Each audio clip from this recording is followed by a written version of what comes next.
to another edition of the Hash It Out Show. I'm your host, JB, your sports guy. I'm joined by my good friend, Mr. CrescentCitySports.com, where you catch him on, the one, the only, but Sean VK Jones. VK, what's going on, man? What's up, man? It looked like you was about to do the other intro for a minute. You caught yourself on Hey, that. it's like 2 weeks in a row, man.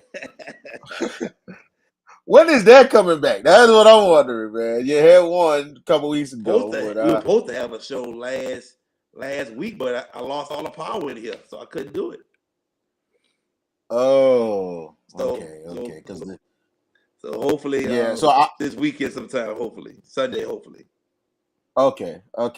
Yeah, it's good to be here. Hello, YouTube land and Facebook land and all the people across the city, all across the state and everything else. And I would like to dedicate this show, first of all, to my little girl. My daughter made 4 today, Cheyenne Jones. I love you very, very much. Happy birthday from Daddy. So, and also today, after I've been doing a lot of thinking and everything else, I'm now declaring myself the Jay Briscoe of sports entertainment because of the fact that he is so much of an independent guy that's been through wrestling and everything else, and I'm so much of an independent sports guy and one of the best, not just in the city but in the world. Yes, I'm saying it today. He's saying it, y'all. He's saying it. Yeah, put his foot on it. all I know, I'm as good as RC out of that network in Bristol. That's all I'm gonna say from that. Big shout out to RC though, doing your thing, brother. You as good as RC, huh? Yeah, I'm good. I'm the one that told RC to get into it. There you go. I'm just being honest. I'm the one that told him when he played for your alma mater, and he's related to a couple people that I graduated with from the other school. Mm-hmm. So bunch of time we kicked it, and I told him, "You got the voice for it." Because at first I told him, "You sound a little bit like Chris Tucker." You know what I'm saying? So straight up, man. But he's doing great. But I know I'm good as him. But right now he the man, bro. He blowing Give up. him his props. Yeah, straight up, man. He doing the Pivot podcast and all that. I need to be on the Pivot podcast and check one of his boys what they did to said to Russell Wilson. That junk wasn't right. I'm sorry, that still ain't right to me. But you still stuck on what Shannon Crowder said about Russell Wilson. You still yes. Come on, bro. If any average man hears that, they be PO'd. Because it's almost like you athletes always have the easy access. Not us. That's just facts. You know what I'm saying? And I've been moved on, but I'm just saying. No, you haven't. You still stuck. No. I'm saying I haven't talked about that in so long. This is the first time I talked about that. I've been moved on. I'm just saying that to just tell. I'm not gonna tell him off on a pivot. I just want to ask him off air, like, what made you think about that? Like, just a legitimate conversation. I don't want to argue with the man. I'm just saying an intelligent conversation. Like, come on, man. We understand about squares and everything, but come on. Some of these average boys is handling their business, being good fathers, being good husbands, but some of those same squares can be your killers if you ever think about that. Bruh, but the thing is, Shannon Crowder is not the first person who ever said that about Russell Wilson. I know. There's been plenty. There's been plenty before he got with Sierra was saying that about him. But at the same time, you have to think about ain't nothing wrong with Russell because to me, look who Sierra left. That fool, and I think he's got 2 more kids on the way. Like Jamel here said about Future, he's community. Just facts. He's freaking community. Who you want, community or quality man? It's obvious. You know, if you would run into that problem, my friend, you would want a woman to go with quality or quantity. That's just being straight up. You know what I'm saying? And we're in a position that we ain't got to worry about that right now. You know, you can mess with anybody you're choosing. Me, I'm taking my measly time. I'm taking my freaking measly time because dating is hard. It's hard. I got too much. I got too much to accomplish to worry about women right now. I love women, but I got too much to accomplish right now because there's too many games out here. I'm available, but y'all full of games. That's just real talk. But just saying, sometimes women don't get it. They not all of them. Oh man, you about to Not cause a lot I'm of not. headaches. I'm not. I'm not. The You see ladies what you calling heard? out for You them. know.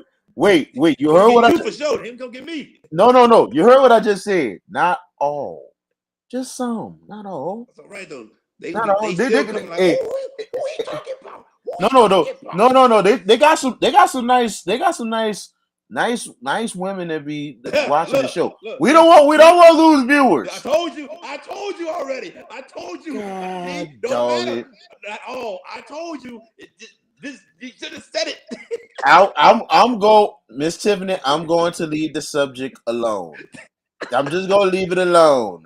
I'm just saying dating is a little hard. I'm just being honest with you. That's all it is.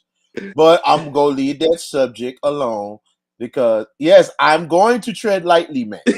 I'm going to tread lightly. Trust me. I got enough facts on me that I can write a book. So I'm just gonna leave that be. And maybe I'll write a book one day and you'll understand my side of the fence. But I I told you. digress. I digress on that subject. I told you. Let it be. Ladies and gentlemen, we will have the head coach of the John Everett boys basketball team, Coach Everett Armand Jr., joining us in a little bit. We're gonna get into some high school basketball. Probably talk about the Pelicans for a little bit, but first, we had National Signing Day yesterday, and Mr. VK Jones was all over the place. So I want to pass the floor to him. He talked about signing day at St. Aug and Edna Card. Go ahead, VK. You were there. Tell us about Yes. I signing was day. at four. Yeah, I was at four locations yesterday. Crescent City Sports was everywhere. And WGNO was everywhere yesterday as well. I went to Saint Augustine at first. Saint Augustine had over 10 signings, including five of them going to three going to major division ones, two going to state schools. You got I think it's Kyron Boulder, he's going to Arizona State. You got Troy Smith's going to Louisiana Tech. You got a couple other people. I know Karaz Johnson, he's the son of David Johnson. He's following his father's footsteps and he's going to his alma mater, Nicholls State. And that's real big. Mm-hmm. And big shout out to him. And I talked with David Johnson as well.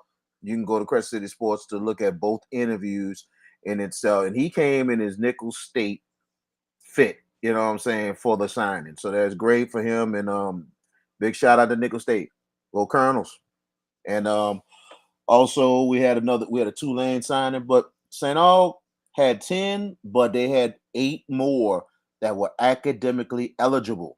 They had academic scholarships. So St. Aug had a total of 18 signed. So that's big for them. We went to Edna Carr, and the car had 4. And the car had 4 signed. The other day, one of them was DeAndre Jackson that's going to Southeastern Louisiana, and also Javante Kirk Javante. Let me get this right quickly because I got all of them down, Pat. And Javante Harris, he is going to ULM. Tavis Williams is going to he's going to Louisiana Tech. Right. Very good signings for Edna Carr and everything else. I know you wasn't too fond a little bit of Carr for another reason, but that's something that we'll talk about off air. But regardless of the fact, Carr had a nice day. Then we went to John Ehret for a signing. They had 4 signings. One of them was a Jersey Brown who signed with Langston, out of Oklahoma. So he signed over there, the 3-year starter from John Ehret going to Langston. And another player went to Langston, and 2 is going to Tyler Junior College. So just 4 signings for John Ehret yesterday, but a lot more should be coming up later on and definitely next season. And finally, we went to Brother Martin. We went to Brother Martin for our last stop, and Brother Martin had some interesting signings on the day. The big one was Tory Lambert. Tory Lambert had it came down to the last like second, maybe earlier in the day Mm-hmm. before they got the signing day that started about 3 o'clock. He's going to East Tennessee State. Wait a minute. So he's not going to Texas State. He switched. He flipped. He flipped it. Wow. He's going to East Tennessee State. And you think about it, East Tennessee State has been making postseason the last 3 years in the division, and they're on more of the upswing than Texas State. So it kind of makes sense. And I think the playing time, I think a possibility of playing time early might have gotten it, and also transfer portal was a factor too. That's what I was hearing as well. So but then coaching changes also at Texas State. So that's another reason with that. Mm. So he goes there, and also his teammate, offensive lineman Brendan LeBlanc, is going with him at East Tennessee State as well. Should be interesting for him. The Brother Martin's kicker Leighton Lauza, he's going to McNeese State. Also, uh, the DB from Brother Martin, who really did wonders in the playoffs, Troy Santa Marina Jr. He is going to Northwestern State. That's big for him. And Clayton Leonardo, he is going to Southeastern Louisiana. They got him slated to be a receiver. The year he had this year, playing both receiver and quarterback, the hard work really paid off, and they offered him a full ride. So Okay. big ups going to Clayton Leonardo. Brother Martin with a total of 8 signings, 5 going to major Division One FCS in-state schools. The best thing about it is at least people are going to college. That's the main, Yes. most important thing. So that is good. It's good to see these kids go to school, and I'm happy for everyone that's getting the chance to further their education and play college ball at the next level. So very good. But Get man, yeah, that. you was a busy guy. Oh man, indeed, man. You know what I'm saying? Like I said, I'm like the Stephen A. Smith in this city. You know what I'm saying? Stephen A. Smith and Jay Briscoe. Just be everywhere, man. You know what I'm saying? I got to hit the road where it's going. But it was a good day. I've been doing this for a while, so I thought I was going to 2 places, and then Mr. Trahan said, "Need you to go to 2 more."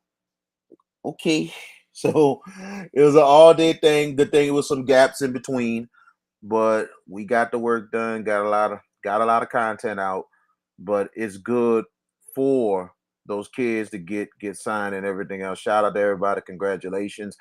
And it's about the opportunities, you know what I'm saying? But like I talked with Mark Bonice and a couple coaches, and they said, and a lot of them said it, transfer portal needs to be straightened out. And Oh, correct. I Definitely. agree. That's Yeah. been the biggest issue we've been hearing all through that National Sign Day is that transfer portal. Yes. Because a couple things Coach Bonice was saying, college coaches sometimes they'll take the time and take a look at recruits, but off the top they take a look at the transfer portal That's before they right. even go to the recruits. So it's got to be some kind of limit coming up. They need to do something soon and try to put some type of a limit. This is the biggest thing they just need to really adjust in the college game. The NIL stuff, leave that be. Hey, Because you these saw Nick Saban turn down 2 guys who said they would come to his school if they got $1.3 million in NIL money. I think this is another trend that's about to happen when these high school players will tell these colleges, "Hey, pay me this much, and I'll come." and here's the thing. This is where the bad stuff comes in. This is where the game about to get messed up.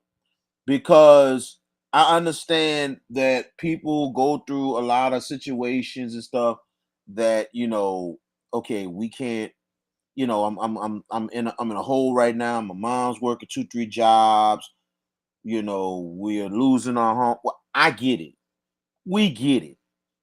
But let's don't go overboard. These kids are gonna try and go over $1.3 million. Have you lost your mind? You think these schools are worth millions of dollars. I get it. But we not about to ask for no $1 million in NIL. That's not happening, Jack. You maybe could get $1 million, maybe. But come on now, let's not go too far with this. Let's just be. Did they give you a 500 or 600, $700,000 NIL? Take it and run with it. Just come on, man. Don't screw it up for everybody. 1.3 million. Now How I much bet you you. think Bryce Young has? What you talking about? NIL money? Total, because he's on commercials. I wouldn't be surprised. I'm not. He might be close to $1 million. Might be, but I'm gonna say maybe about you think it 2 million, 3. Oh, you must know the number. Yo, I know the number. Yeah, I'm saying keep going up. Yes. What is it? Because $5 million. $5 I million. think I think now we see the reason why Nick Saban just said no. Like I know some of these schools can do it. I think it might have been the fact that they were paying Bryce 5. And there's like, we can't really get any more money than that right now. We got to make sure Bryce out the way. Then we can break you off. But it's almost like Nick is telling them you got to earn it. And I think Bryce Young earned that NIL money high as it is. So it just depends. It just depends on the situation. But kids can't go overboard. Yeah, I think it's the next trend that they're gonna ask for money like this. Yo, you want me at your school? Pay me this. But then think about it. They might tell this coach this and go tell another coach, hey, I talked to Saban. I told him I want 1.3. He guaranteed it. Y'all can come over, get over that price, 1.4. I'll flip. I'll switch in a heartbeat. Bidding wars. That's what it is. And I think that has messed up everything. I think that trend has been. I think asking for higher NILs, yeah, that's going on now. I think they're going to do it more. The trend has been going on with bidding wars. That's been going on for a minute because if you don't have a deal to sweeten the pot, they're not going. I don't think there's nothing wrong with NILs because that's something that should have been on the forefront years and years ago. Because the fact of the matter is the bag man and all that other stuff. The thing was families needed help and schools had it and boosters had it, but it's just a fact of the matter is the NCAA contradicting themselves and just making up stupid rules, and all of a sudden, oh, you have to be punished because you got this money, okay. And I'm glad, and big ups to Ed O'Bannon and big ups to those student unions and everything that said we had enough. We know how much money the NCAA is bringing in. We want a piece of the pie. And I don't blame them getting a piece of the pie at all. Because maybe all these agents, maybe all these other stuff, the bagman can stop. That's why they're doing that. And you have to think all these athletes are using the backs of themselves to make the money of the college. How much revenue that they're bringing in. See, old schoolers, and you have to understand this, and I'll tell you this, I'm learning more and more every day. I respect my elders. I love my elders. But sometimes you're going to have to separate because the fact of the matter is they're too old school. They're not going to understand the conditions now. They will never understand the conditions now because don't ever say never. Don't ever say never because they got some people that could understand it. Well. I'm not. I don't mean to say never. I say never for a reason. They're set in their ways so much. Some of them can adapt. Here you go with that. Some of them like you did with the ladies when you started off. There you go. No, but it's just facts. Some can adapt, some not. I'm saying that through life experience. Because there's some people older that can adapt and understand what's going on in our generation, in our times. You know what I'm saying? Because yeah, they paid the way for us. But things that got tougher now for us, more tougher than they ever been, because the fact of the matter is, oh, they coming at us like, oh, we're gonna lay down and we're gonna die like them. No, we have to fight for certain rights. We have to fight for certain things. I'm saying in this kind of thing, older folks with this subject, they'll usually be like, oh, these kids just deserve scholarships. They just, why would they get extra money? They don't need that. They don't need this, but they don't understand that when these kids have just room and board and try to have other certain money that sometimes they ask their parents for, what happens to that money when you don't have anything to go out with and you spent that money on grocery or you spent that money on this? Then all of a sudden you're short. You Well, can't it's crazy. It's a you lot say of that, factors. but think about it in this way, okay? Because you saying they might say you don't need that, you don't need that, but if they get offered, this child is offered millions of dollars in NIL deals. You think that parent or that whoever that old school person is gonna be like, don't take that money? Then they're gonna say no? see, we on the same page. You see what I'm talking about? It takes a lot of pressure off. You have to understand.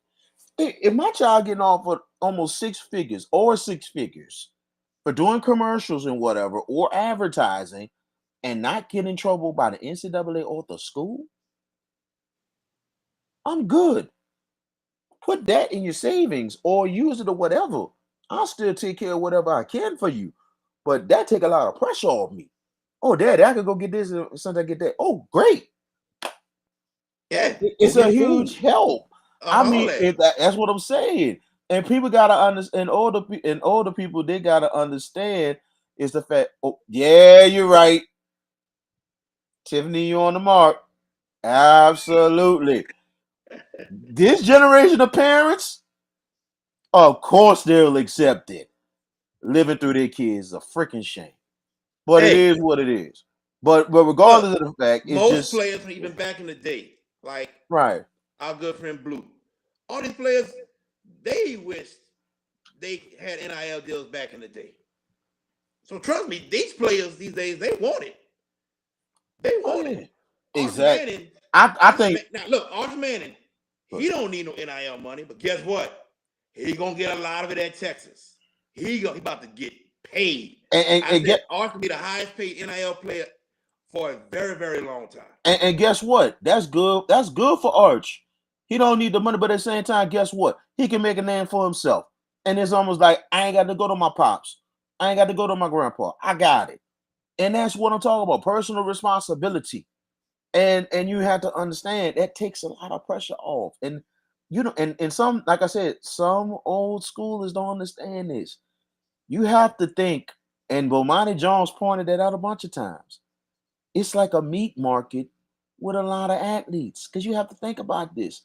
Look at how much money they had generated after all this, not just all the games, but all the sales of food, the concessions, the advertising commercials, the merch, all this other stuff, and it's going right to the school and not giving back to sometimes athletics or even some to the kids.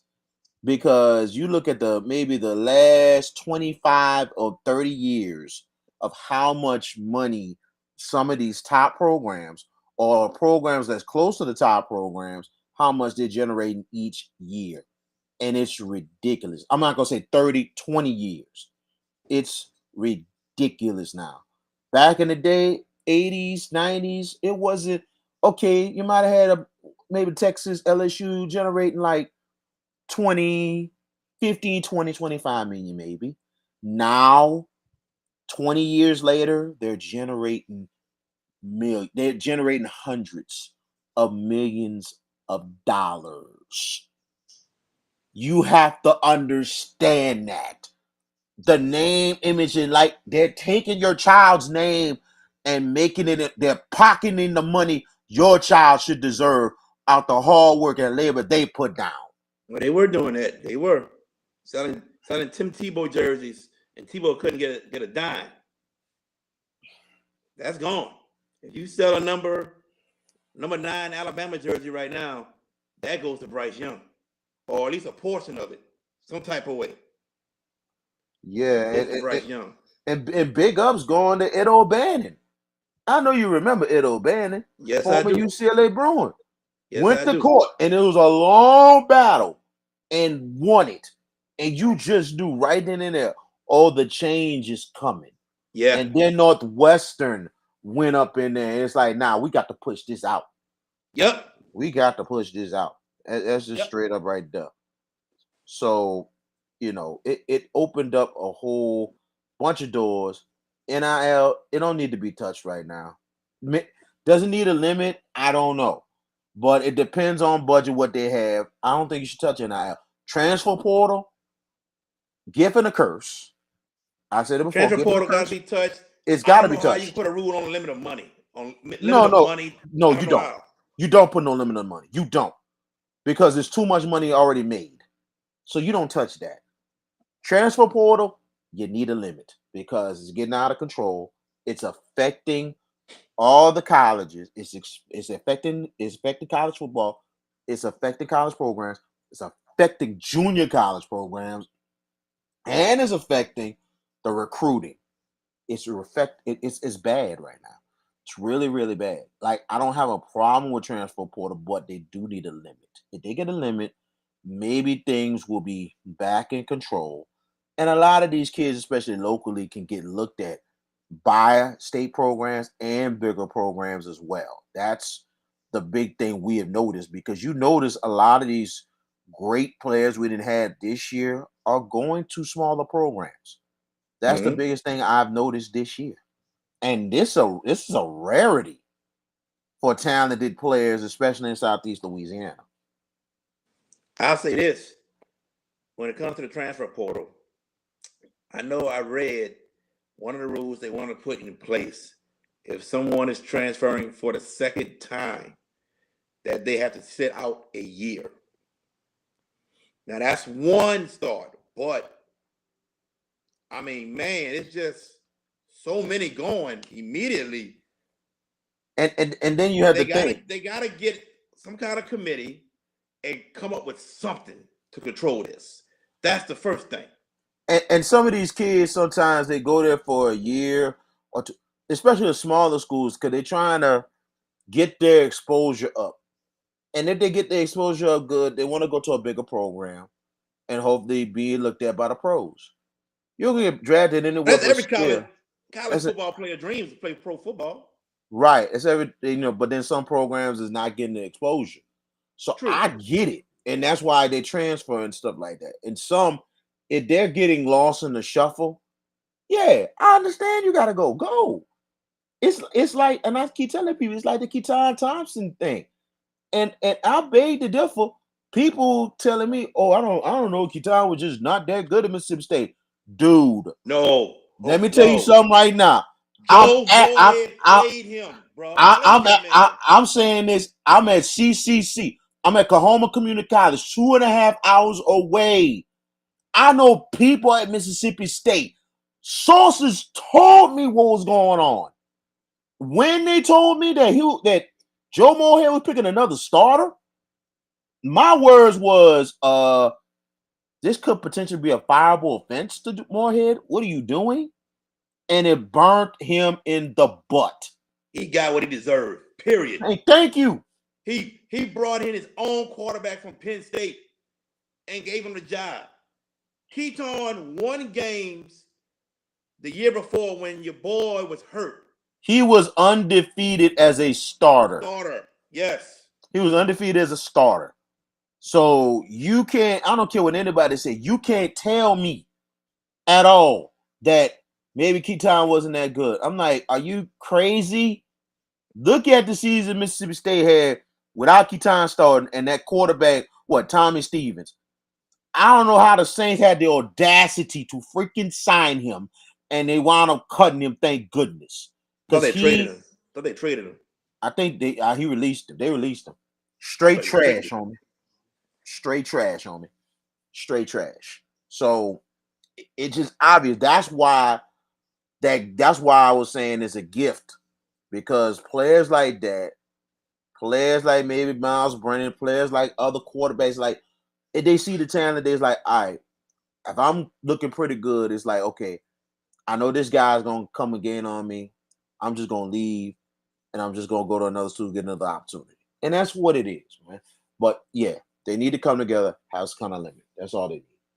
It's, I mean, back in the day, people transferred. It was mainly they weren't getting enough playing time or not playing enough. Wasn't get a chance to start. Now you see people who start at certain schools transferring. Like JT Daniels is transferring again. Again. Started at USC, started at Georgia, started at West Virginia. Wherever he's going now, he's going to start. Sam Hartman, pretty much 2.5 years start at Wake Forest. He's going to Notre Dame. People who are starting are just leaving. We saw Jordan Addison last year. Started at Pittsburgh, transferred to USC. So the transfer portal is totally out of control. It It is. is ridiculous. I And can something see the got to same. be done, period. I think the Sam Hartman thing is understandable. Everything else, I think it No, did. I think it did. his is, but I'm just speaking in general of people who have started and transferred. But Sam Hartman, yes, he's going into his 5th year, and he wants to win a championship. And he thinks Notre Dame might be the school for him. And But yeah, I get that. I hate to say it about JT Daniels. Thank you, James Bouye. I hate to say it. JT Daniels, and I hate to say it, he's starting to be trash, bro. Let's just be real. He couldn't do the job at Georgia. There's a reason why Stetson Bennett came in and won 2 national championships. Hold up, Stetson Bennett, man.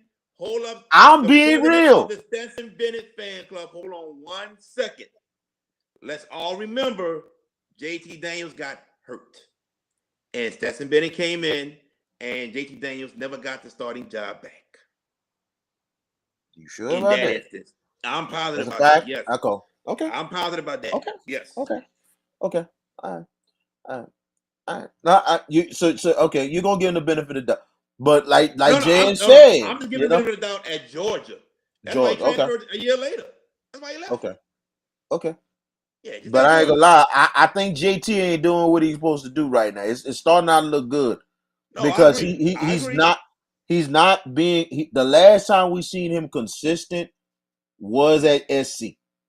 After that, I don't know what had happened to him. I know he got hurt in Georgia. I get it. But after that, I don't know what had happened. He's not played consistent.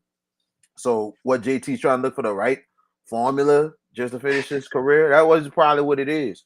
Where you going to Rice? I heard he going to Rice. I think it's Rice. Where you going now? Oh no! Oh no! I think it's Rice University, Oh bro. no! Oh no! I think it's Rice University. I'm looking it up right now. I think it's Rice University. If he goes to Our good Rice, friend George. Yeah. he goes to Rice. Yes, that's where he is. Rice University. That's where he's at now. Oh Lord, JT might be done. No, not that program. The program I said the standard of bad football is Rice University. 100% straight trash. I said it and I'm gonna still say it until something changes. Maybe JT might change. Maybe. Bowl team this year. Bowl team Rice. Bowl team who had a losing record and didn't win. And They're still trash. They felt as if they were the top team. Man, you still trash. The NCAA need to change the goddamn rule. I'm sorry. No, the rule is at least 6 wins. But and did he get 6? They was at 5. That's what I'm saying. They didn't have enough teams that finished with 6 wins. So they had to pick one of them. They had to. They need to go back. They need to go back to ties. For all that. They need to go back to ties. Because that day is bad. I'm sorry. Rice had 5 wins, and I don't care the NCAA. That is, and look, if they would have won the bowl game, I might have took the moniker off, but they lost. So guess what? They still have their moniker until that changes. I want winning record. I don't care to go to bowl. Give me a winning record, and I'll take the 100% straight trash off the program. I'll What if take it off. JT Daniels gets them a winning record? What if JT Daniels gets them to 8-4? If he does, big ups. I'll take the moniker off, and I'll have an apology for JT Daniels on the show and for Rice. I'm a man of my word. Like I said, like when I was on old VK Jones, I had to learn to eat my words and be a man of my word and just be straight up and apologize. How do So those words taste when you have to eat them? How did it taste? I'm used to it. It's whatever. I'm not a perfect dude. I'm right on some things, but I'm wrong on some things. And I'm man enough to admit that I'm wrong. So trust me, it's nothing to me. I used to be not happy with it. Sometimes I used to We gotta be live with it, bro. ticked. Now it's nothing. It's like, all right, whatever. I'm wrong. But when I'm right, hey, I'm just gonna be what I am. I'm gonna have my bragging rights and stuff and everything, like I had with you a couple years ago. But that changed. So, you have your days, you know what I'm saying? Booyah is shooting down the dreams. Bro, Booyah, I don't see JT Daniels even getting drafted, bro. I see him getting signed as an unrestricted free agent or unsigned free agent, undrafted free agent, like Ryan Clark was, but Ryan Clark made it. I don't see him getting drafted. I really don't, man. It's just, It's gonna I be don't know, so man. I it's question gonna be loyalty a so little bit. funny if JT Daniels go 3-1 with Rice, and all of a sudden week 4 is like, well, I'm gonna shut down for the season. And Rice lose the rest of their games and be like, oh, like we Man. got Rice University, the standard of bad football and bad athletic. Well, I can't say bad athletics because their baseball team is an unbelievable program. Their baseball program is damn good. So I'm going Yes. not Yes, they are. disrespect their athletics because their baseball program is good, but their basketball program and football program sucks. So that's just being real on it. Sorry. Don't say they suck, man. Just say they need improvement. No, they suck. When you They need when you when improvement, you do man. when you're in mediocrity that long, you suck. You need help. You need major help. Like Jackson State got major help. You have to think at the time, and that's why I said about ungratefulness. When them people booed and everything else, I'm like, Jackson State's the most ungrateful people in the world because you sucked for years until Deion Sanders gave you relevancy and got you back on a horse that you never got back on since the 80s. So trust me, some moments you better be grateful. I'm an Atlanta Braves fan. I'm grateful as hell we won that world title a couple years ago. We was hoping to go back to back, but I ain't tripping we lost to Philly. It's like, oh well, the team got hot. But I'm grateful. You gotta be grateful at moments. The Astros won a championship a year later. Dustin finally got his ring. And I know you're kind of bitter about it because you're a Yankees fan. But still, he got his ring. And it's just the fact of the matter is be grateful for the moments you have. I'm happy Dusty got his ring. I'm happy for Oh, Dusty. I'm glad you Yeah, are. I'm happy for Dusty, not the Astros. I don't cheer for them. Of Never course you did. don't cheer for them. Never did. No. Of course you don't cheer for them because you're a lifelong Yankees fan. And Yankees and Cubs, get it right. Yankees whoa, and whoa, whoa, Cubs. whoa. You like the Cubs? I never knew that. Bro, dude, Andre Dawson is my favorite baseball player of all time. It's the only baseball jersey I got. Hey, bro, I got a Ron Weren't you Santo. weren't you with me that night at UFC when Ye- John Jones beat DC for the second time? I had it on Yes. that night. Yeah, see? I got a Ron Santo throwback. You know what I'm saying? I grew up watching the Cubs. I got Yeah. number of respect for the Cubs. I was happy. I was really, really happy when they won the title. You know what I'm saying? Under Joe Madden. I don't know if they ever gonna get back to that again. But at the same time, just straight up. I always respected the Cubs. Yankees is another question. Yeah, he's always full of surprises, Tiffany. Always. He surprises me every week with stuff. You should have seen him a couple weeks ago with the interview with Xavier's head coach. But I find out and everything, like look, we've been knowing each other for a while, but it's amazing what we find out about each other because he'll surprise me, but I might surprise him. So it's unexpected sometimes. But he always comes up with stuff. It'd be like, what? Where you get this from? How you know this person? And how did you know that? I don't want to know. Sometimes I don't want to know. Because it's like, bruh, you come out of left field with stuff. You know what I'm saying? But that makes the show better and intriguing because sometimes some people go left field and then all of a sudden somebody might have to do research and be like, oh, okay. So, but regardless of the fact, like I said, people had to be grateful in their moments. And like I said, Rice just has to get better. I hate it when teams suck. I'm just being I got to be real. Sometimes I might be too nice and be like, hey, the team's gonna get better. It's gonna be all right. Oh, I gotta stop you. I gotta stop you. I Uh-oh. have to stop you because I see him there.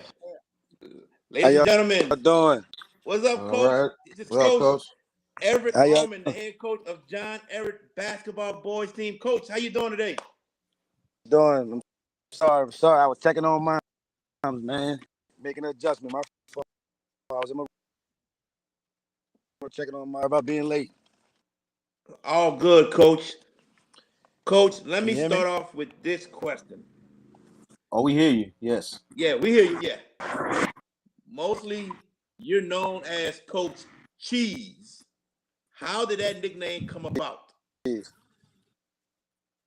Man, my name came at Bert, man. My favorite. I'll be honest with you. And as I got older, I just went to cheese. And then when I met the kids, I was like, I want everybody to feel like they really know me. So those who know me call me Cheese. So like, really know my daddy.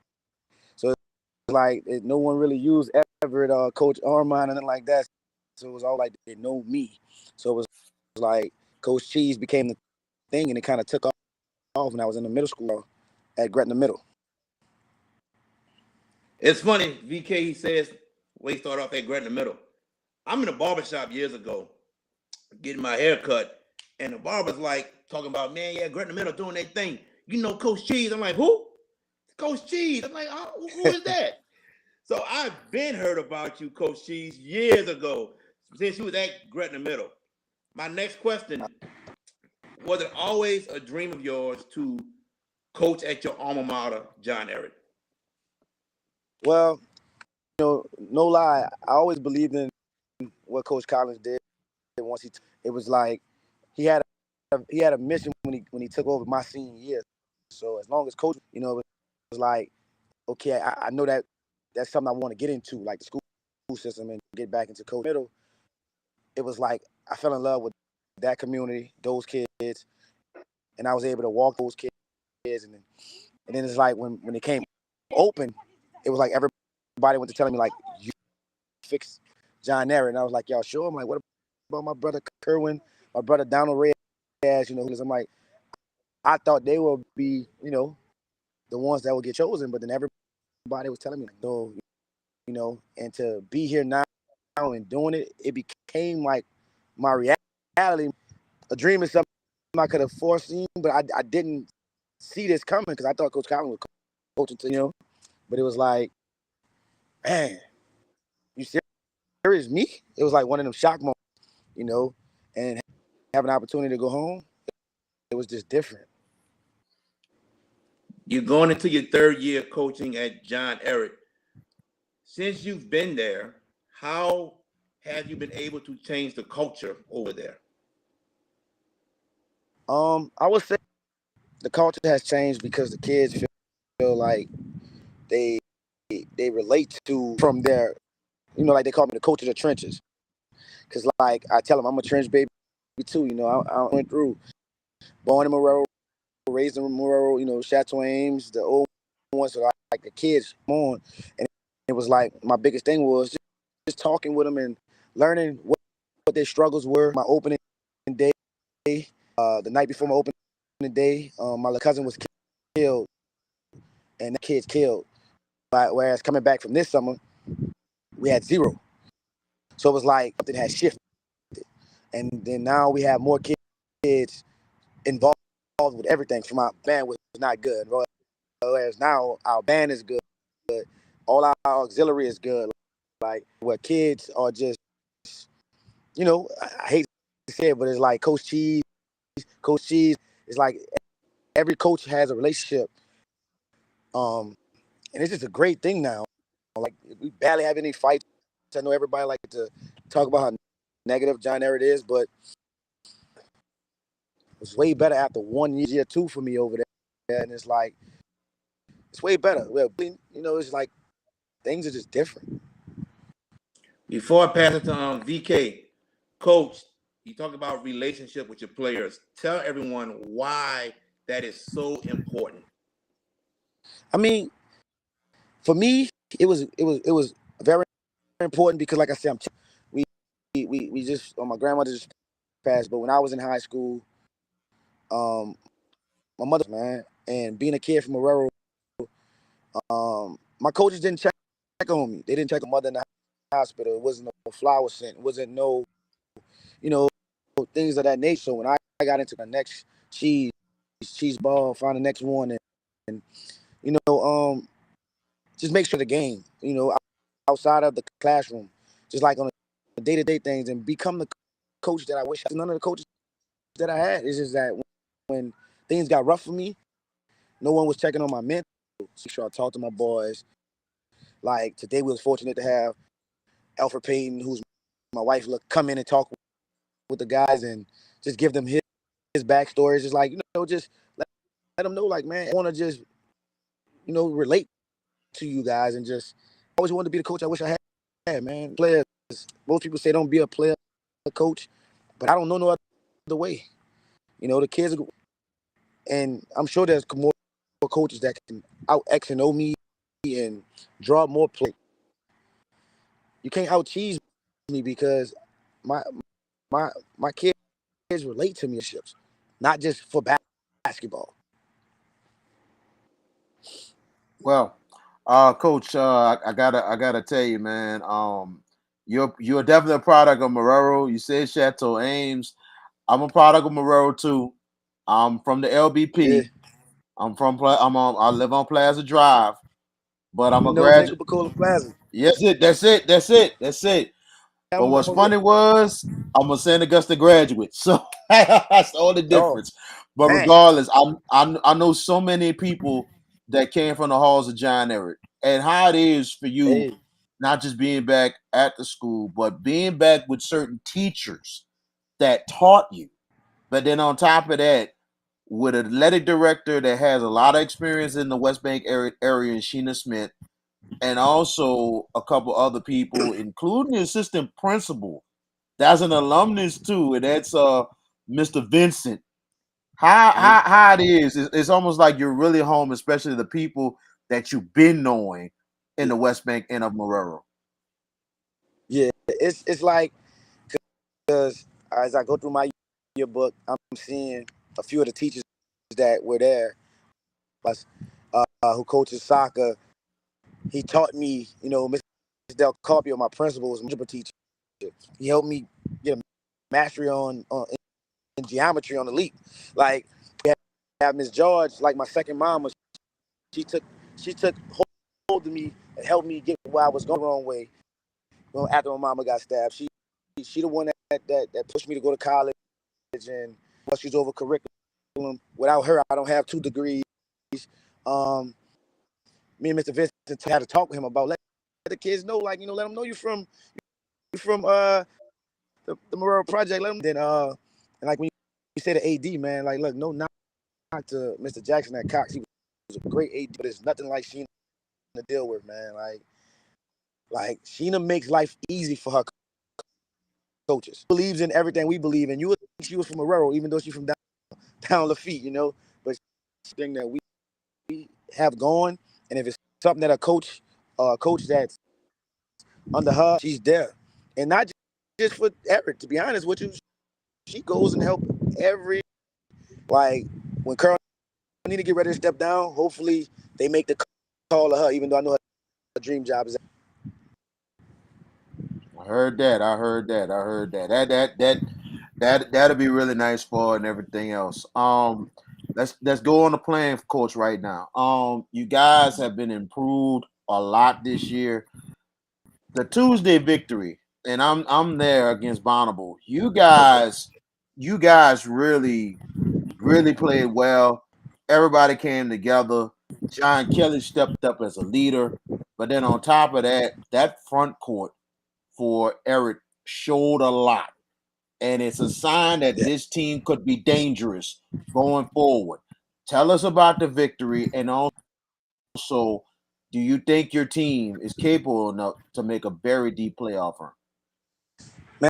Man, that was the topic all week, man, for us, because we had a lot of things happen during that. Most people didn't know a lot of internal stuff, but we hashed it out. Shout out to it out, and we had to go ahead and just take our time, and the Eagles was coming from understanding, like, I get it, like prior to me getting there, winning, even though we had a successful season last year, 16-10, but we lost a few guys, a valuable role in that 16-10 campaign that will be back for us next year. But it's who's going to be the alpha guy, who's going to step up. When John Kelly came in, he ain't trying to stay champ, all this. He came in more humble, and that's kind of like what they kid.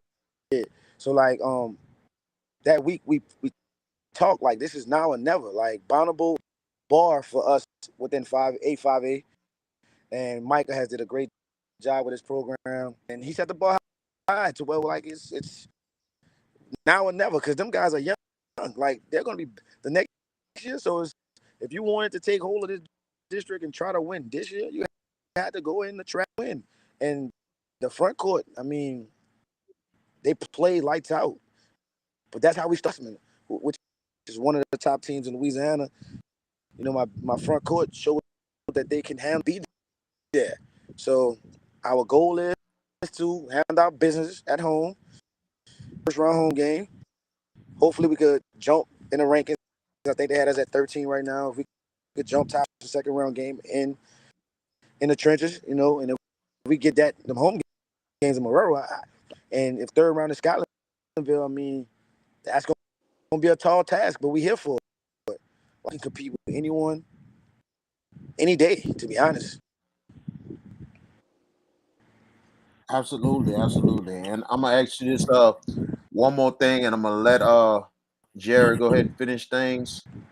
Now, with you being the head coach at Everett and everything, and you looked at the success in the past with state championships in the 90s, and then all of a sudden the team in 2000 and 2001 under Reggie Freelo, under Kerwin Forges, and also Derek Burdett, that great team and everything else. And then all of a sudden the team with Coach Collins, they wound up winning that title right after Katrina, that team that got together and won it all. And then the last team, Alfred Payton, that went all the way to the state semifinals and everything else.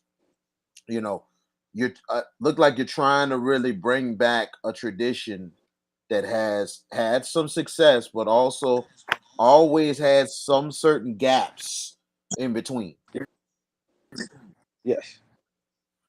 All right. Yeah. So I want to speak on it, but I know I want the people to understand. Like I say, I just lost my grams, man, and it's about to be 8:56. I pray at 8:56. Go ahead and pray, Coach. Come back with us. So condolences to Coach and his family. He's gonna hop right back with us because at 8:56 he goes and pray like he just said. So he's gonna go pray. He's gonna come back with us. No problem with that. Absolutely. So we wait for him to come back. While we wait for Coach to come back, VK, you mentioned that 2001 team. Current forward, Derek Burdett. Yeah, I just had to, it's something that started since she passed away. I don't know if you can hear me. You guys there? Oh, we hear you, Coach. We hear you. You're good, Coach. Hold up, No you guys problem. there? We understand, Coach. Yes, sir. Yes, sir. Hold on. I Can don't you know what hear us, happened. Coach? Let's see. Can you hear us, Coach? I hear you. Can you hear me? Probably his mic. I can hear you. We can hear you, Coach. We can hear you. Can you hear us? Can you hear us? All right, hold on. I'm back. All right, Okay. can you hear us, Coach? You hear us? Yes. You say you can hear me? Coach can't hear us. All right, yeah. We can hear you, Coach. Can you hear us? Hold on. I can't hear. I can't hear. Still can't hear us, Coach? Can you hear us? No, he can't hear us at all. His sound went out. See if we can get Coach to come back, hopefully, in a little bit while we wait for Coach to get back with us. Yeah, the 2001 team, like I always mention, we talked about that before, and that team, and you talking about the team that lost the Shaw or the undefeated? That lost the Shaw. Yeah. Yes. I still say the luckiest game that Shaw has ever won, because the fact of the matter is, Ehret had no business losing that game. Text Coach Cheese, tell him log out, and tell him come back in. Okay. But you said the luckiest game Shaw ever won, right? Yeah, just straight up on that. I say that because it's just the fact that, come on, the way it was looking, Shaw, that the thing was looking, Ehret dominated most of the ball game, and it was just the fact that all of a sudden they went to a hacker shack, and they wound up Shaw went to a hacker shack and find the guy that was going to not make all the free throws, and that was Archie, and that was actually Archie Triggs. Archie Triggs was the one that he missed about 10 free throws in a row. So when they noticed the first 3-4 misses in a row for Triggs, they kept fouling him.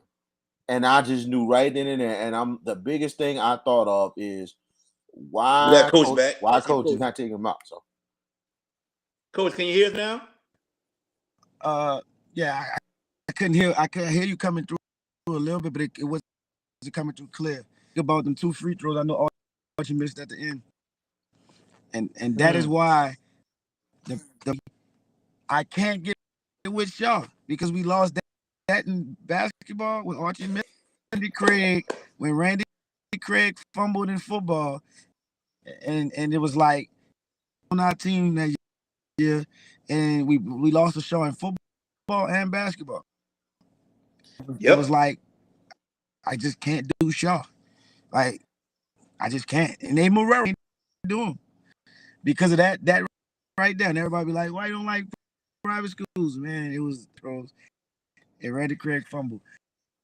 But to answer your question, I'm a Shaw grad, Coach. Don't do me like that, Coach. I'm a Shaw grad. Hey, look, it's still Morero.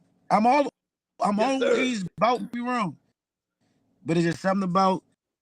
It's like when you go on the park level. It's like when you're in that park. You know what I'm saying? Yeah. Like, I'm from Mac. That's Shaw. And Mac was John Ehret. That's just what it was. And it's all Morero. It's true. I'll say this. I'm a product of Johnny Jacobs too, man. And that's the thing. I'll say this. I remember that 2001 game in Lafayette like yesterday, and that John Ehret team was dominating my Shaw Eagles, dominating. And then, of course, we went to the Hacker Shack. We found and Archie missing free throws. I say to this day, Byron LaSalle 3-pointer was the luckiest shot I've ever seen for Shaw. Because I said I know he couldn't see the goal. Man, it's crazy. Like and Marcus, all of us was we West Bank Razorbacks. So like we all play under Foster. rest in peace to Coach Foster. Like I say, I always like to make sure I tell people like that guy, helped us all. So it's like Oakdale and Marcus is one of his coaches, and all he talk about is football team. We played a jamboree at Shaw. He's telling my son, "Look at this field. Don't you like coming on Shaw? We'll never come to Shaw. It's all Marrero, But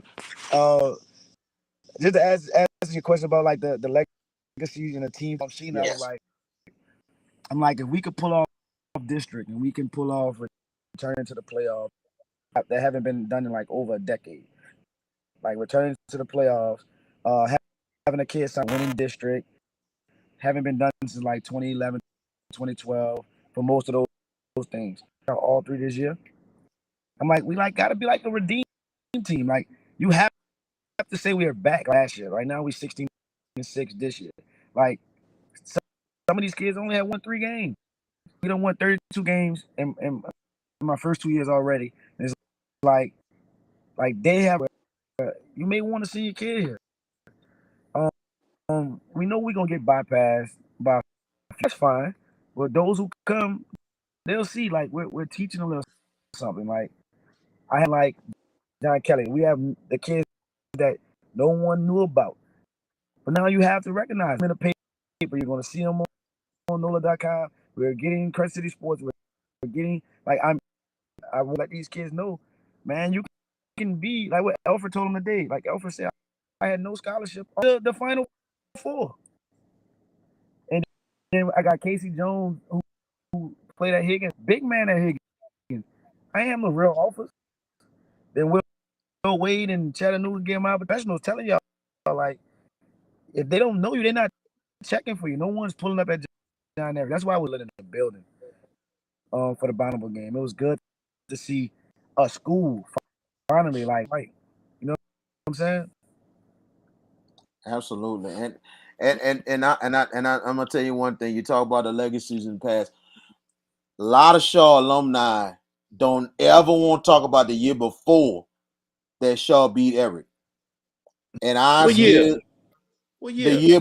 year before when Everett went undefeated and they put Everett beat us in the Lario Center I that know, year. but I'm Beat us talking bad. exactly. But see, nobody want to talk about the playoff run because they keep saying, "Oh, Shaw won it." Everybody keep on don't knowing that the whole championship was vacant because of the fact of the ineligible player, and then also the fact that another school had the title, they had an ineligible player, and the fact that the number 1 and 2 teams in the state met in the second round. Right. That's why power rankings had to happen after that time. But a couple I of Shaw agree. alumni don't want to talk about that. That's the biggest thing, Chief. I agree That's the with biggest you. thing. I agree. But at the end of the day, we got the ring, VK. You trying to go there? No, you don't have the ring. See, to you, you What? have. Here's the thing. To y'all have the ring, but in the record books, you don't. Right. You don't. Anyway, let's get See, back to Coach Cheese. All right, we talking about yeah, the let's go back to legacy. Let's Coach get to Cheese, Coach man. Cheese. All right, Coach Cheese. Tomorrow night, Yo. you travel to Chalmette. Right. Both of y'all undefeated in district. This is a key pivotal game. The winner controls Right. um their right to win district championship. Talk about this game that you got coming up tomorrow night. Against Coach Stockton, man. He's a legend. So you always gotta be, a legend. Like I say, I always pay homage. He has roster right now. He got Mitch, so I know he's gonna come prepared. If they get a lead, it's gonna be hard to get it. Like I was able to go in there last year and sneak out a win. We just gotta come and understand what's in front of us, man. Like the win against Bond program. However, we got unfinished business, man. Like we have to finish it out. We was district runner up, and I can tell people like every year. I hate to say it like this, like compete for a district title every year, and that's the goal. You wanna be there. A big test going into Chalmette. We restructured the district, so I have to go back. Now I gotta go back. So it's kind of like just handle your business and then let everything else, play out how they. So we know that's going to get someone another loss. So it's just like and you don't have to deal with no stipulations on head-to-head tiebreakers and all that like that. So it was good to have like I say, Alfred come give him a speech today to remind him like it's been a while and John is ready, but my other guys are ready too because like at Bonneville we was down 15 when John got my reserves who've been there since they won. They brought us back full run. So like they're locked in. Like I'm telling them, you can go down in history, even if you own it been over a decade. They gotta remember who you are. And if this could be like if we could get this done in year 2. So like if we could win district year 2, that'd be a great step for the program. Let people know great things like give us a shot if you really live in our district.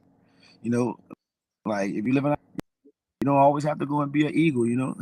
It's okay being a Patriot. It's okay to be a Patriot. It's always a great day to be a Patriot, but I just want the Eagle, faithful to now. But then, coach, I get it. I understand. and coach, you have to me the way your bench is and the way it's look. Y'all guys have probably one of the deepest benches in the state, and your bench could be very vital going forward. It reminded me of a couple of good high school teams. A couple of your area teams had deep benches. St. All 1 year had a deep bench. Shaw 1 year had a deep bench. Is there strength in numbers? Yes, I truly believe in strength in numbers because I mean that's how I was raised through. Like we be 1 through 12. I know they say you play 7 to 8. We 1 through 12. If you get to my 9th and 10th player, you're gonna be like he can go start somewhere else. Being that I was blessed to get a few of my players back after the storm. That I didn't turn the one around. Like that was my approach. Like my senior year, we had 12 seniors and deal with all of us because all of us played through WBR. All of us played at MAC. All of us, and we were brothers. Well, with this batch, 7 of them been together since freshman. As I got them back, I had to put the band back together. Like let's finish what y'all started. Y'all came like let's lock in and buy into what we have to do. And it's just been. I just was careful with how I approach trying to tell them, hey, look, y'all great. Nah, it ain't none of that. You gotta go and earn. Like Bonneville, like I tell them, earn your stripes. Like Adidas again. Like because I was a Adidas kid when we played that era. It was Adidas. Man, we gotta earn our stripes. Like anybody could go put on some checks and then nah. You gotta earn them stripes. Team that hadn't been beat, and to beat a Bonneville program, man, that's a stripe district. Last year was West Jeff year to get them, and they got them. They beat them. It was like I for sure helped West Jeff to where now I gotta go and handle my business. Like I was able to 3-point win, able to survive Bonneville on the road with a 9-point win, and now it's to the survive Chalmette, and then get one at home against Grace King, and then go to even though they're on a down year, it's not going to be easy as a rival. It's still West Jeff versus Ehret. So like, I'm not. Everybody like, oh, you beat Bonneville District. No, I beat Bonneville. I'm tired. It ain't no you won district. It ain't that. Until I see the Chalmette at Grace King and at West Jeff, I'm not celebrating. And you just gotta love the alternate uniforms that Everett has. You know what I'm saying? That they got that red on there, Jared, and it says Marrero. I've seen it. Oh my goodness, man! I mean, I'm wondering. I don't know if Shaw gonna take that style or not, but that's bro, straight. Why you gotta wait? No, I'm saying this. I'm giving an idea. I'm giving you an idea, my brother. No. See, this is what I say. You said that I wasn't gonna say nothing about Shaw. with Marrero. I'll keep my mouth shut. But you coming at me with that? They've had it on their warm-ups, Marrero. Oh, they did. They did. I forgot about that. They sure Yeah, did. see, you trying to start I, stuff with me and cheese, and I well, ain't trying to go that route, man. I ain't Stop trying to it. start. well, I ain't trying to start stuff. all I'm saying is if they decide to do it, like I said, still Marrero. Thank you. But things, if they put Marrero on their jerseys, they gotta come see us because it must be two sides. There's only Here one we go. Marrero. It's only one Marrero. So if they want to put it on their jersey, they come from trenches and show us that y'all really Marrero. Because some people always say it's a different. You gotta be from the trenches when you put that on your chest. So that's Yes, what sir. I want them to Yes. understand. Like my Yes. cousin, Cam is like my cousin. His brother is my cousin. So I love Cam Johnson to death. He wore it on his chest. The day he went put them Eagles on his chest, he knew it was a difference. Their fan base is different from ours. You want to Yeah. put that on your chest and represent the Marrero, you got, and it's a difference. Like I said, I'm from Chateauin, baby, and these kids in this city, they love their city. Yeah. When you do that, Yeah. you gotta go see about that. You gotta wear it in Landry, wear it in Algiers. You got that Bonneville. You have to go everywhere. You want to go play Carver, you got to put it on your chest and go in the night ward. Your city. Don't just wear it just because it's cute to say. No, we wore it in Bonneville. We went into major cities that have strong basketball. Say we are here to match that energy. Love it. I Absolutely love it. love it, man. Love it. Yes. And I tell you, man, you send the message to all of them. You send the message to a lot of people. You know what I'm saying? Yeah. Like if I ever blow up, or me and Jared blow up together, whatever, man, I'm gonna be straight. I'm just a straight up dude from Aurora, Louisiana, because there's plenty of great athletes and people from here, and some people Yes. forget where they come from. That's the Yeah. one thing I can't stand, because I will never forget my home. I will never forget Monroe, Louisiana. I was in Clarksdale, Mississippi to North Carolina, and I'm still repping Marrero because that is my home, and I don't know why They people got forget it.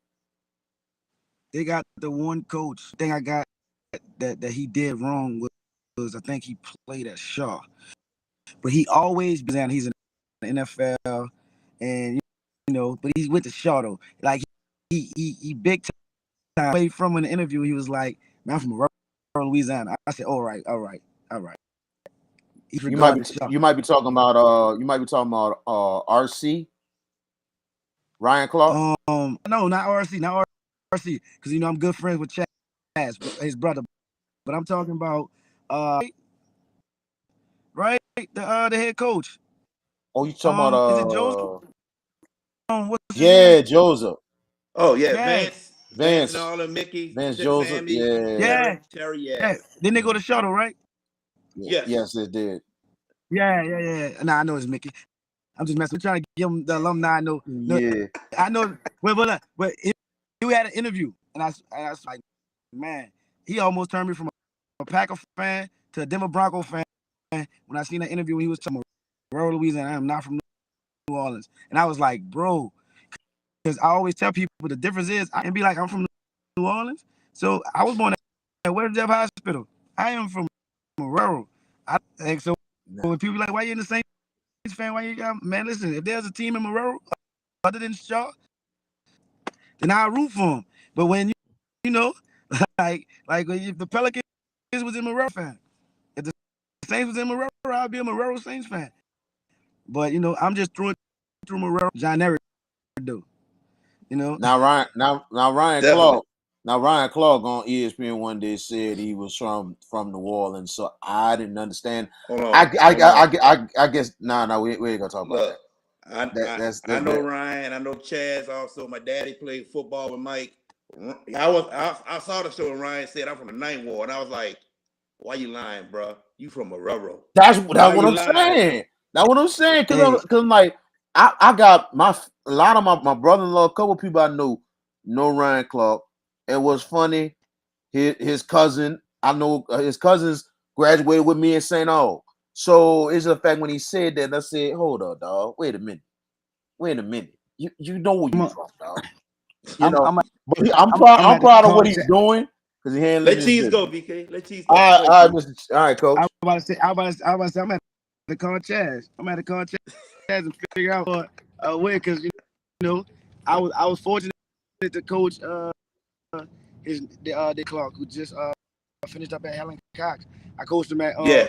at Gretna, Chaz's son, and I got his other son with me at John Ehret now, and it was just like I ain't never knew night one. I ain't never heard that one. Well, that was years ago, so I wouldn't even worry about calling Chaz on that. Yeah, He don't probably worry. knows about it. Don't even worry about it. You know, Coach Cheese, man, we thank you for joining us on the show, man. It was an honor having you. We enjoyed it. Good luck tomorrow night. Good luck on the rest of the season, my brother. Appreciate it. all right, Definitely. coach, Thank you, and Coach. and be sure to support John Ehret Yes, Chalmette definitely. tomorrow. It is up in Chalmette in the parish. Go out there, support both teams, and Ehret fans come out and support. Go support the Patriots tomorrow night out there. You got nothing to do on Friday night? Go hit the ferry. Go across and support the Patriots. Come support both teams, but root for the one wearing red and blue.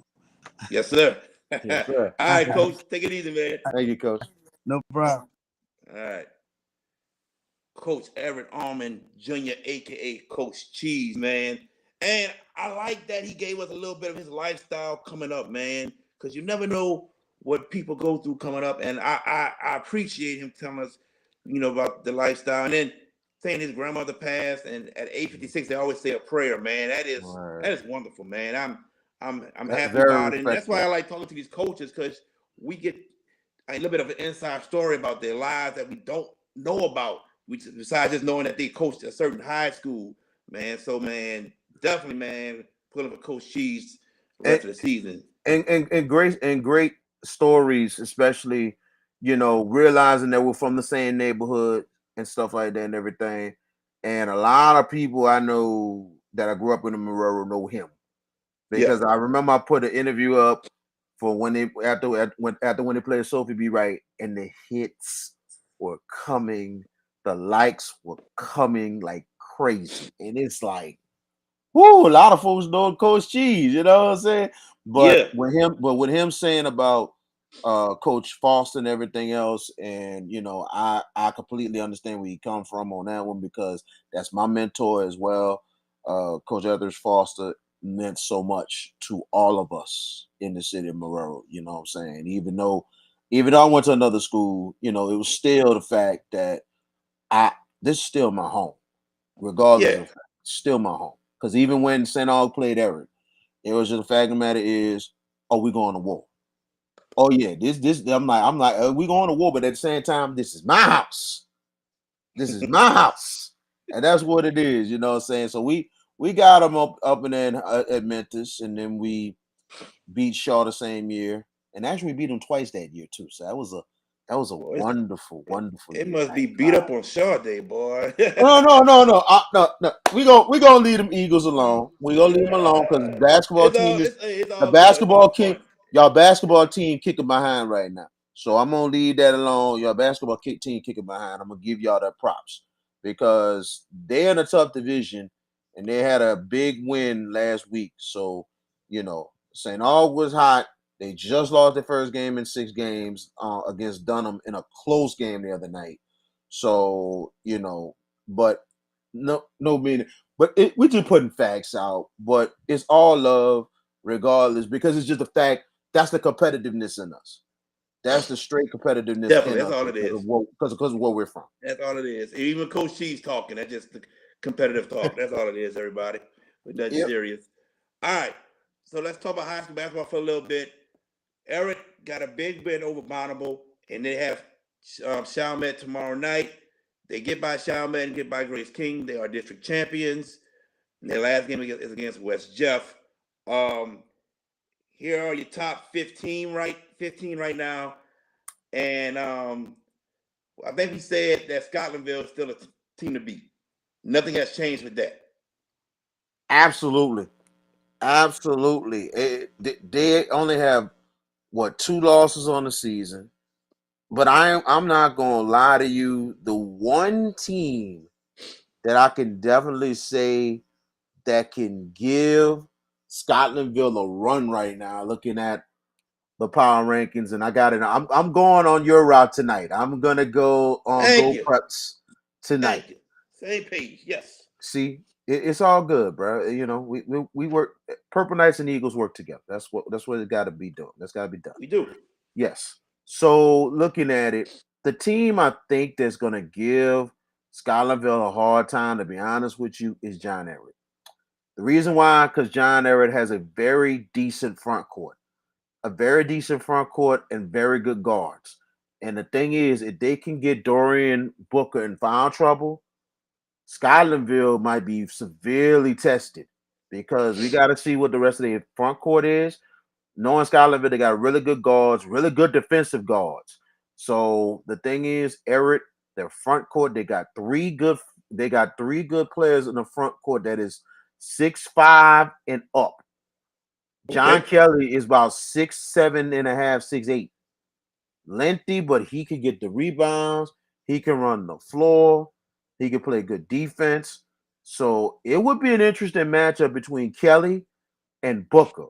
So that's going to be a great matchup if they meet. And even if they meet and they got to go to Scotlandville, that is going to be a heck of a ball game. So You don't. I'm thinking with the matchups, that is going to be a team that could give Scotlandville a hard time.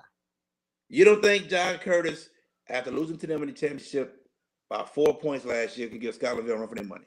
I think Curtis can as well. I think knowing Coach Will Levitt, he's gonna definitely have a good game plan once again against them. And especially for Curtis seeing number 4. And I think Samaje McClendon with the big addition for them this year, I think could be a big help for them. But the key is gonna be they got to get Booker out the game. They got to get him out early. If they do, Curtis might have a shot. But I really think the matchup will favor Scotlandville against Curtis. But Curtis could give him a time. But I really think the John Ehret matchup will be very interesting because of the fact of the matchup in players and the depth of John Ehret also can help in that game. Because Scotlandville, you got to see it. They got a whole roster this year. Hopefully, they got 10 or 11 or 12. If they do that, it'll help. Because a lot of time what we've been seeing in Scholarville, 8, 9, 8, 9 on the roster. But the amazing coaching of Carlos Sample. But, I'm just hoping that Scholarville has a full roster, at least 10 or 12.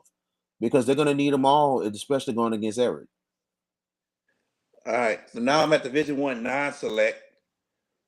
Um, do you think any metro area school in Division One non-select, like I see North Shore Salmon, I see Hornville, do they have a chance to get to the top 28? Get to Lake Charles? I'm going to be honest with you. Yes. Who's And the that? reason why, because of the fact of the matter is, a lot of these programs we're seeing in non-select are not really proven. New Iberia is a squad that has been there a long time. This could be their year to finally crack the code. They have been in the cusp for so long in decades for them to get a state championship. This might be their time. But at the same time, you look at a Rustin, not proven. Zachary, who is fortunate because good squad, good coaching, and a great coaching job over there for Zachary because they're the two-time champs. They're looking for a three-peat. I think Zachary has a chance to three-peat because of all these schools, Ponchatoula having a very good year. I think Ponchatoula has a shot. I think this non-select Division One, to be honest, will probably be the most wide open division in the playoffs. Anybody can win it. It will remind you of the 2000 and I believe the 2011, 2012 season in Class 4A, where it was so wide open. Your state championship was North Side and St. Thomas More. And Last St. year. Thomas More wound up and the game. Actually, the game was in Monroe, and St. Thomas More had a big full quarter, wound up winning that game. It was just that wide open of a 4A bracket because of the fact you didn't have a dominant team. You did not I have a look at dominant it. team. I look at it, and I'm kind of with you because I'm like, New Iberia. Whoa, where y'all come from? Ruston and basketball? Where y'all come from? Zachary. Okay. Well, there's Walker. Okay, where y'all come from? Ponchatoula, Sulphur. Where all y'all come from? Exactly. Now, Programs I that has not been proven. Now, yeah, North Shore, North Shore. they Look, have a great chance of getting back to the final. And I think they I have a great say chance to no. win it. I say no on North Shore. I say no on North Shore. I saw them play Shaw, and Shaw beat them. See, But hold here's on, the wait a minute. thing. Hold on, But wait a minute. Wait a minute. Wait a minute. I know you're gonna say the experience and everything. Cool. North Shore this year, they got one player like Shaw. There's one player, number 25. All right. You shut him down, you beat North Shore easily.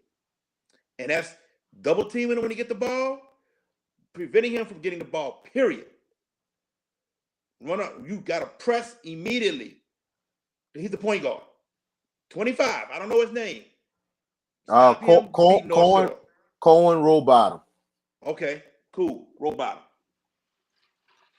But I think I feel what you're saying, but Uh-huh. all I'm saying is this: if that supporting cast gets better, that was the key last year for North Shore getting to the final. Roll bottom, yeah, he did his thing, but his supporting cast was right there. If that supporting cast comes together late in the season, don't be surprised North Shore gets back to the title game and maybe win it. Because I'm telling you, this team has been there and done that. And the thing is, if this was more of a stronger division, I could definitely say no, they're not gonna get to the final. This is not that strong of the division. Anybody can win that thing. Hanville, they could get there. Salmon could make a triumphant return because it's been a while since the retirement of Jay Carlin that Salmon has had is 16-6. It's Yeah. been a minute. And I've been running into Coach Carlin, and it's amazing what Salmon has done to get back into things. And like I said, Division One non-select is wide open, and I think I think a couple of local teams have a chance. Zachary, they do have a chance to three-peat. New Iberia, maybe this might be the year that they could finally crack the code. All right. Division 2 non-select. I'm looking at Walsman. Walsman is a basketball school. We know that. Yes. Do you think any other team in Division 2 non-select can knock off Walsman? I hate to say it. No, to be honest with you, the team to me that's gonna give Walsman a time, and maybe I wouldn't be surprised they're gonna go at it again in the state championship game, and that's Bossier. Bossier's a hell of a program. They've been there, they've done that, and everything else, and that's a great program in itself. Does Bossier have the team to get by Walsman again? I don't know. But I think this is head coach Casey Jones's time to finally get his alma mater to a state title. So I think this is Wassman's year. Yeah, I'm pretty much with you. I don't see Walsman losing at all unless something tragic happens, which we hope not. Division 2 non-select, we've talked about that before. To me, the most competitive division in the whole state, in my opinion. I think we both Well, on record. so you saying Division 2 is better than 1, or you saying both 1 and 2 is that good? I think Division 2 select is the most competitive division. I really think so. Competitive, yes. Division 1 is competitive too, but they got that one team that stands out. But it's gonna be a handful. It's gonna be a handful and a handbasket. Whoever gets to the title game and won if Schuylerville doesn't make it. But I think most likely Schuylerville will. But still, it's gonna be a hell of a stacked division in one. But two, you make a good point. It's competitive, but it's almost the same thing. You have to think about this. It is competitive, but who the team that stands on Division Two? Madison Prep. Madison Prep. Madison Prep. Madison So, Prep. I don't know a team that can beat Madison Prep in Division Two. I really don't know. But I mean, the as far only as team I see, Peabody. Peabody will give them a good matchup. It will give them Mm-hmm. a real good matchup, but I think Madison Prep would pull away. But it would be a great game. The team I think that could take them down, I'm gonna say it once and I'm gonna say it again. The Giant Killers in Archbishop Hannon. The Giant Killers. Because I'm telling you now, remember, people said that last year against Liberty, and these people put one of the biggest shockers ever in the top 28's history. I mean, shooting 89% and shooting 89% first half, 80% second. You're not going to always get that, but for them to dominate the way they did against Liberty, and Liberty having a real good team again, don't be surprised. It might be them Schuylerville in Division One, but for them, I think with Coach Errol Golf, and we'll have him on the show soon. He has his teams. They play with no fear, absolutely no fear. And the Timmons brothers are nothing nice. These cats do not fear anybody at all. Period. And for Drew Timmons, he's more athletic than you think, and that's the thing. You look at that state championship, the way he not just dominated on the inside, dribble, drive, went to the goal against those athletes against Liberty, unbelievable. Hannon to me could be that team that's really gonna give Madison Prep a time and maybe pull off the upset. Well, we got 3 defending state champions in this division, in Madison Prep, Archbishop Hannon, and Carver. Shaw was in the top 28 last year, lost in the semis to Scotlandville. You got a Lake Charles College Prep that's come out of nowhere in basketball. That's 21-5. And then there's Landry creeping up. The big showdown with Landry and Shaw is on Tuesday at Landry. And that is going to be for the district championship. I mean, right now, my money is on Madison Prep to win this whole thing. I agree. But I really think once we get to the second round and the quarterfinals, we might see some of the best basketball being played in the state right here in Division II Select. The winner of Archbishop Shaw and Landry not just will win district, they will guarantee they will have a top 4 in this Division 2. It will be a guarantee top 4. Even if Landry wins, some people would say how Landry's gonna get how they gonna get a top 4 because they're 10. If they beat Shaw, they're gonna get the boost because of the fact of winning district. So they're gonna get the big boost. They'll get the boost. Hold on. They'll get the boost, but I don't think their PRs will catch Shaw. I don't think it'll happen. It's gonna be tough. They'll get the extra point that Shaw won't get, but I don't think they'll be enough because they're 4 points down now. And the thing is that you might be right. But it's just a fact that it is that Landry played a tough schedule, Shaw played a tough schedule, and Landry beat him like head to head. But it's gonna be interesting to see what happens because I don't know if Vanderbilt Catholic schedule is as tough as Landry's. So we just gotta see, But I think the winner will have a real good seeding going forward, and that Division 2 alone is gonna be unbelievable in itself. Madison Prep, they will not have an easy time, but they'll get to the title game. They'll definitely be the favorites to win it all, but they'll definitely get to the title game. But then it just depends on where they're gonna be at in the playoffs. I think it's 24 teams, just like in football, and with the top 4 with a bye. Everybody else plays. No, so 24 teams in select, the top 8 get a bye. And non-select is 28 teams with the top 4 getting a bye. Okay. Looking at Madison Prep schedule right now. Go on, look at it right quick. They haven't even started district yet.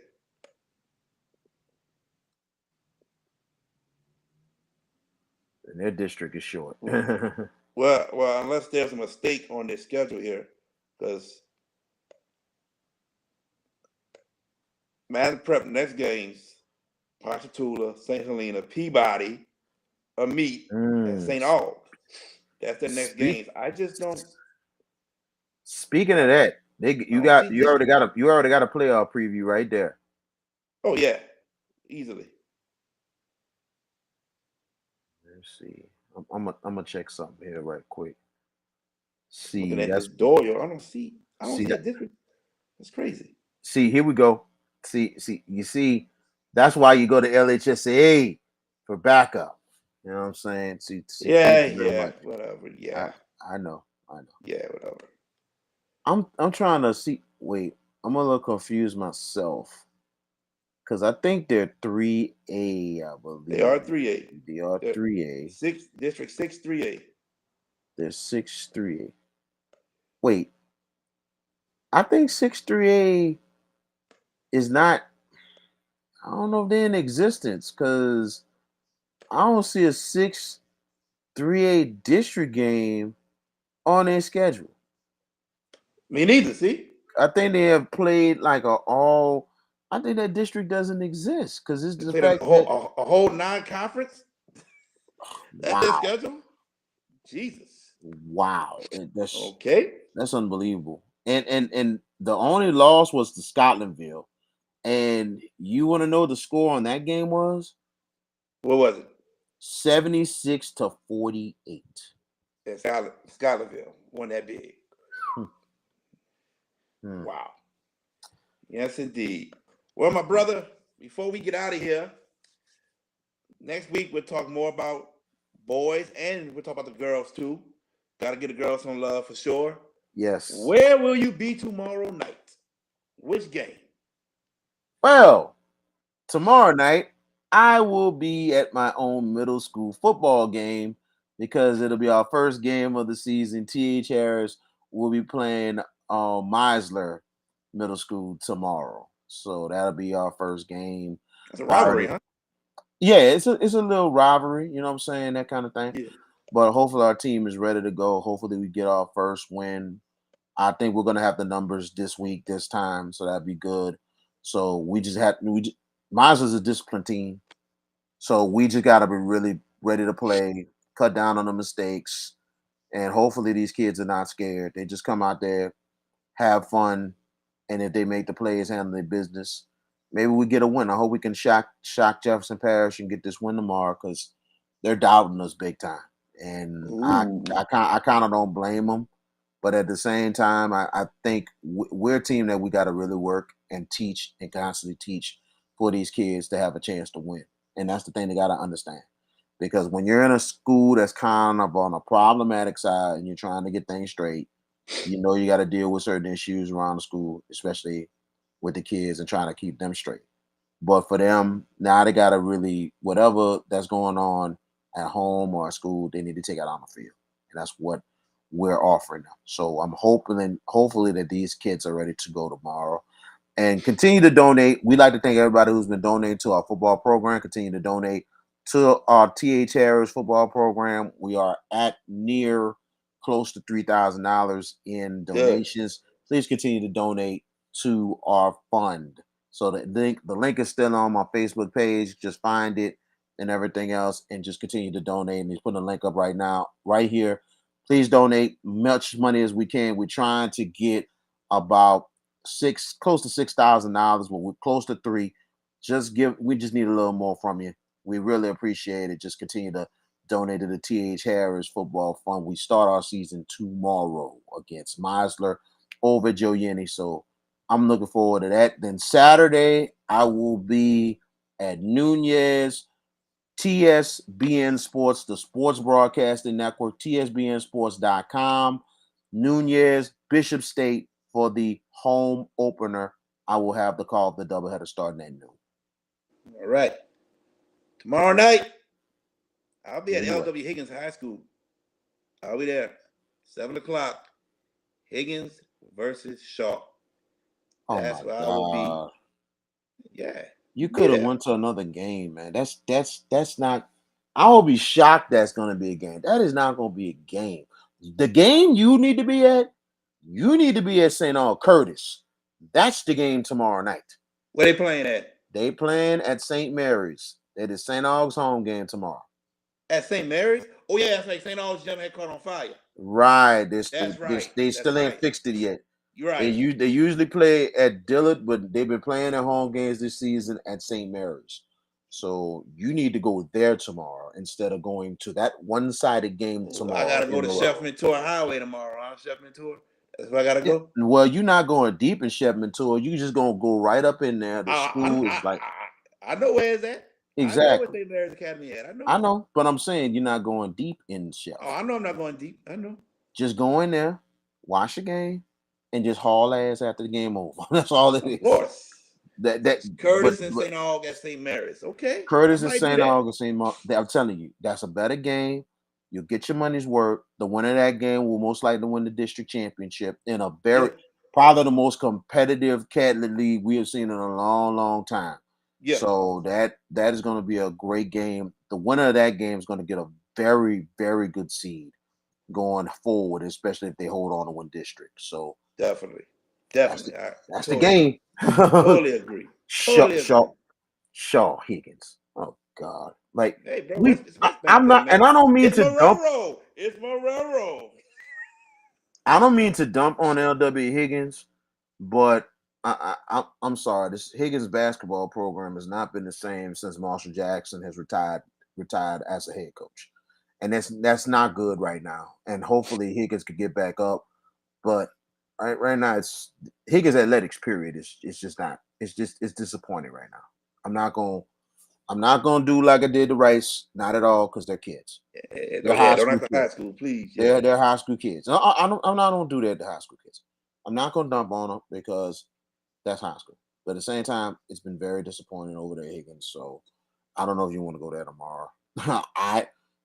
If it's understandability if you got family that's coaching, okay, but you don't. So it's almost like, bruh, go the other way. Wait till Tuesday night.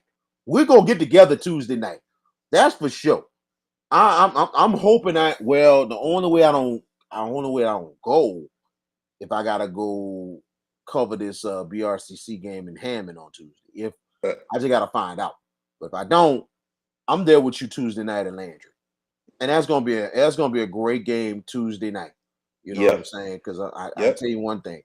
Shaw is good, Landry's really good, and that's gonna be a great ball game. I can't even pick who's gonna win it because it's pretty much going to be an even matchup. I think Landry has more of the horses than Shaw, just to be honest. But Cam Johnson's going to really carry that team, and it's going to be very interesting to see what happens. Most definitely. I'll be there Tuesday in my Yeah, Shaw gear. In of my Shaw course, gear. Yeah. of I went to course. the But you went to Shaw, yeah. but then, here's another thing. That's my mom's alma mater. What? Landry? LB Landry, class of Uh, 1962. I feel sorry for her come Tuesday. You Go talking get early, go bro. get that win, baby. Hey, bro, don't be mad if Landry come out and win that game. I ain't mad. Then don't be mad because like I said, bro, it'd be different in the game in Shaw, but you gotta come on the road, so you're gonna see what happens. We But coming. I'm the one credit We I do coming. give Shaw, they What Dion say? We coming. y'all coming? Oh, we Oh coming, yeah, man. Yo, yeah. y'all gonna be coming and going, With a win. coming and With a going win. with that possible. With a win. I'm not gonna even go there. I think I just want to see a great game on Tuesday. I ain't got no dog in the fight, but at the same time, it would be very nice for Landry to win and for Shaw and you had that frown on your face. But I'm gonna let that go. I wish y'all luck. I wish y'all get it done against Higgins, which most likely you will tomorrow. But Most likely. go to Curtis and St. Augustine, my friend. Get your money's worth. Go get your All money's right. All right. Yeah, Definitely. and maybe should we go? Should we get together for drinks? I don't know. What's on you on that one? I don't. You When? know. Tomorrow after the game. No, I can't.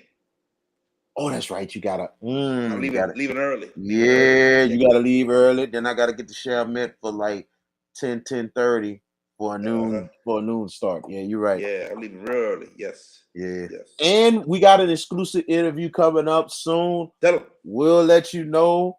It's a very big time interview. It is a Hash It Out exclusive. We're looking forward to bringing it to you. And I cannot wait, man. We can't give it away right now, but it won't be live, but it will be on YouTube. Trust me. JB is a lightweight. You see this lie? This lie Tiffany is telling about me? This lie that she's telling about me. I'm a lightweight when I drink. I don't know where this lie come from, lady. How you do me like that? Gonna lie on me in front of everybody. Wow. Mm. Unbelievable. Oh man, that's crazy. Yeah, I know, man. I know.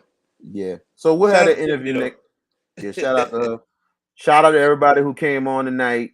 Shout out to everybody on Facebook, YouTube. Prayers go out to the Tyree Nichols family and the community of Memphis, Tennessee. Our prayers go out to you. Continue to be strong and everything else. And hopefully things will blow over with that, but I know it's gonna take a lot of time.